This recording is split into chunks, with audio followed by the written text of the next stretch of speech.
Hello বন্ধুরা, এটা কি বলুন তো? এটা কাঁকরোলের মালাইকারি কীভাবে বানিয়েছি দেখুন। কাঁকরোলগুলো ভালো করে কেটে নিয়েছি, কেটে ভালো করে ধুয়ে নিচ্ছি।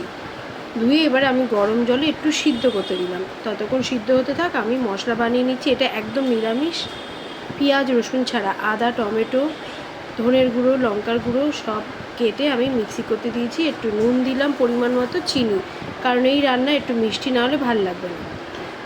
এই যে ততক্ষণ সিদ্ধও হয়ে গেল, আর আমি ওর ভেতর দিয়ে যে আঁশগুলো বের করে নিয়েছি। আমার মশলাও হয়ে গেছে। এবার ওইটা আমি একটা মানে ওটা আমি ভালো করে পিষে নিয়েছি মিক্সিতে, ঠিক আছে। তার মধ্যে দিলাম একটু নুন, একটু চিনি, একটু আদা, একটু ধনের গুঁড়ো দিয়ে পেশা হয়ে গেল। এবারে দেখুন আমি এটাকে কি করি, রিফাইন তেলেই রান্নাটা করবো। রিফাইন তেল দিলাম, অল্প সামান্য ঘি দিলাম টেস্টটা হওয়ার জন্য, ঠিক আছে। এবারে ওর মধ্যে আমি যে পুরটা আমি করে রেখেছি ওটা দিয়ে দিলাম, ওর মধ্যে কাঁচা লঙ্কা দিয়ে দিলাম, দিয়ে ভালো করে শুকনো করবো, নাড়িয়ে নাড়িয়ে নিয়ে এবারে সুন্দরভাবে এবারে আমি ওর মধ্যে একটু কর্নফ্লাওয়ার মেলাচ্ছি। আপনারা বেসন মেলাতে পারেন, কিন্তু আমি এটাতে আমি কর্নফ্লাওয়ার দিচ্ছি।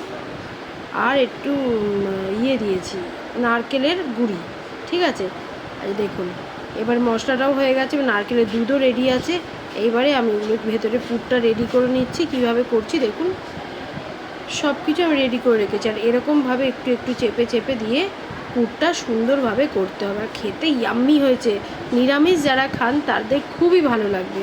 এরকমভাবে বানিয়ে দেখবেন, দারুণ স্বাদ পাবেন, ঠিক আছে। এবারে আমি একটা জায়গাতে আমি একটু কর্নফ্লাওয়ার, একটু ময়দা মিশিয়ে নিলাম, ঠিক আছে। এই যে দেখুন, হ্যাঁ, একটু খাওয়ার সোডা দিলাম, নুন দিলাম, আর একটু পেরি পেরি মশলা দিলাম টেস্টের জন্য। আর একটু ঝাল ঝালও হবে। আর একটু হলুদ দিলাম, একটু লঙ্কার গুঁড়ো দিলাম, দিয়ে ভালো করে এই যে না অল্প, খুব বেশি না, হ্যাঁ, একটু মিলিয়ে নিচ্ছি। আর এর মধ্যে আমি একটুখানি বাটারও অল্প দিয়েছি, যাতে টেস্টি। দেখুন এই যে বাটারটা দিয়েছি, এই যে, ঠিক আছে। ভালো করে দেখিয়েও দিচ্ছি আপনাদের, নয়তো আপনারা বুঝতে পারবেন না। হ্যাঁ, এই যে মেলানো হয়ে গেল, ব্যাটার রেডি। এইবারে কি করছি দেখুন, কড়ার মধ্যে আমি রিফাইন তেল দিয়ে দিয়েছি ফ্রাই করবার জন্য। এবারে একটা একটা করে এরকম করে চুবাবো, এই যে নিয়ে এবারে ওটার মধ্যে আমি কড়াতে দিচ্ছি একটা একটা করে, ঠিক আছে। এই যে দেখুন, এরকমভাবে বানাবেন বাড়িতে। হেভি একটু খাটনি হয় ঠিকই, কিন্তু খেতে খুব সুস্বাদু লাগে। যারা বিশেষ করে নিরামিষ খায়, নিরামিষ যারা খায় তারা তো অনেক রকম জিনিস বানায়। এই যে দেখুন, এই যে একটা মানে এরকম করে আমি অল্প অল্প করে ভেজেছি, নয়তো সব একসাথে দিলে গায়ে গায়ে সেটে যাবে। এবার আমি উল্টে দিচ্ছি এক একটা করে, ঠিক আছে। সুন্দর করে ভাজতে হবে দু পিঠ ভালোভাবে। এই যে হয়ে গেছে ভাজার, এত মানে দারুণ টেস্ট হয়েছে, মেয়ে বলছে হেভি। এবার একটু জিরে ফোড়ন দিলাম, আর মশলাটা যে করে রেখেছিলাম দিয়ে দিলাম, হলুদ দিয়ে দিলাম, দিয়ে ভালো করে আমি নাড়ছি। দেখুন মশলা কষাও হয়ে গেছে। একটু জল দিয়ে দিলাম আমার যতটা ঝোল লাগবে। এবারে ওই যেগুলো ভেজে রেখেছি ওগুলো দিয়ে দিলাম মালাইকারির জন্য, ঠিক আছে। সব দিয়ে দিলাম, এই যে রেডি।